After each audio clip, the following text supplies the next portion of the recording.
Parliament की कानून साजी चलेगी या सुप्रीम कोर्ट का फैसला, ऊंट किस करवट बैठना है। चीफ जस्टिस सुप्रीम कोर्ट में चीफ जस्टिस पाकिस्तान काजी फाइज ईसा और जस्टिस अतहर मीनुल्लाह पर मुश्तमिल बेंच ने मीर बादशाह केसरानी की नाअहली के केस की समाअत की, जिसमें अदालत ने ताहयात नाअहली की मुद्दत तयन का मामला लार्जर बेंच में मुकर्रर करने के लिए जजेस कमेटी को भिजवा दिया। अदालत ने कहा है कि मौजूदा केस इंतखाबात में ताखीर के आले के तौर पर इस्तेमाल नहीं किया जाएगा। मौजूदा केस का नोटिस अंग्रेजी के 2 बड़े अखबारात में शाया किया जाए।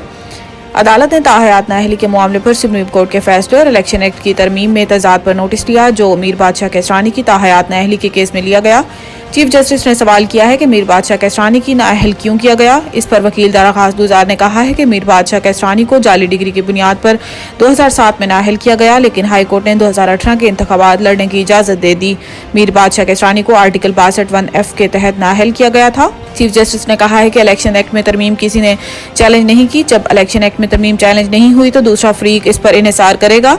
इलेक्शन एक्ट में आर्टिकल 232 शामिल करने से तो ताहयात नाअहली का तस्वुर खत्म हो गया है। जस्टिस काजी फाइज ईसा ने कहा है कि इंतखाबात सर पर हैं। रिटर्निंग अफसर, इलेक्शन ट्रिब्यूनल और अदालती इस मुकमसे में रहें कि इलेक्शन एक्ट पर इन्हिसार करें या सुप्रीम कोर्ट के फैसले पर। भारतीय सुप्रीम कोर्ट मकबूजा कश्मीर की खसूसी हैसियत बहाली की दरखास्त मुस्तरद, 5 अगस्त 2019 का फैसला बरकरार। भारतीय सुप्रीम कोर्ट के चीफ जस्टिस DY चंद्राचद ने का फैसला सुनाते हुए कहना था कि भारत को तस्लीम करने के बाद जम्मू कश्मीर कोई अंदरूनी खुद मुख्तारी नहीं रखता। आर्टिकल 370 का इतलाक आर्जी था। आइन के आर्टिकल 1 और 370 के मुताबिक मकबूजा जम्मू कश्मीर भारत का अहम हिस्सा है। फैसले में कहा गया है कि जम्मू कश्मीर असम्बली का मकसद बॉडी बनाना नहीं था। आर्टिकल 370 जम्मू कश्मीर की शमूलियत को मुंजमद नहीं करता। सुप्रीम कोर्ट ने 5 अगस्त 2019 को मोदी सरकार का आर्टिकल 370 मनसूख करने का फैसला बरकरार रखते हुए कहा है कि सदर के पास किसी भी आइन की मनसूखी का इख्तियार मौजूद है। भारतीय सुप्रीम कोर्ट ने मकबूजा जम्मू कश्मीर की खसूसी हैसियत बहाल करने से मुतल्लिक दरखास्तों को मुस्तरद करते हुए मकबूजा कश्मीर असम्बली के इंतखाबात 30 सितंबर 2024 तक कराने के अहकाम जारी कर दिए। पार्लियामेंट और मीडिया में दहशतगर्दों की हिमायती आवाज को कुचलना होगा। इस्लामाबाद पुलिस लाइन में पासिंग आउट तकरीब से खिताब करते हुए निगरान वज़ीर दाखिला सरफराज बुगटी ने कहा है कि पाकिस्तान के खिलाफ मजहब के नाम पर जारी जंग का मजहब से कोई ताल्लुक नहीं। पाकिस्तान का मतलब ला इलाहा है।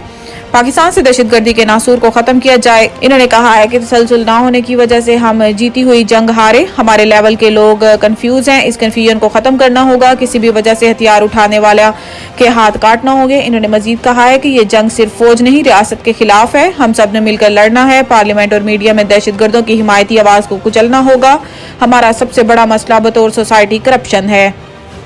गैस दुनिया भर में महंगी, यहाँ भी मजीद महंगी होने का इम्कान। चेयरमैन ओगरा मसरूर खान ने गैस टैरिफ बढ़ाने के मामले की समाअत की, जिसमें तमाम स्टेक होल्डर्स ने अपना अपना मौक़िफ़ पेश किया। सुई नॉर्दर्न ने गैस नरखों में दोबारा 131% इजाफा मांग लिया। इससे कबल 1 नवंबर से गैस टैरिफ बढ़ाया जा चुका है। चेयरमैन ओगरा मसरूर खान का कहना था कि तमाम स्टेक होल्डर्स का मौक़िफ़ सुन लिया है। अगली समाअत पेशावर में होगी, जिसके बाद सिफारिशात हुकूमत को भिजवा देंगे। मसरूर खान का कहना था कि गैस की कीमतों में इजाफे का हतमी ऐलान हुकूमत करती है, लेकिन हमारे नज़दीक सार्फिन का मफाद अव्वलीन है।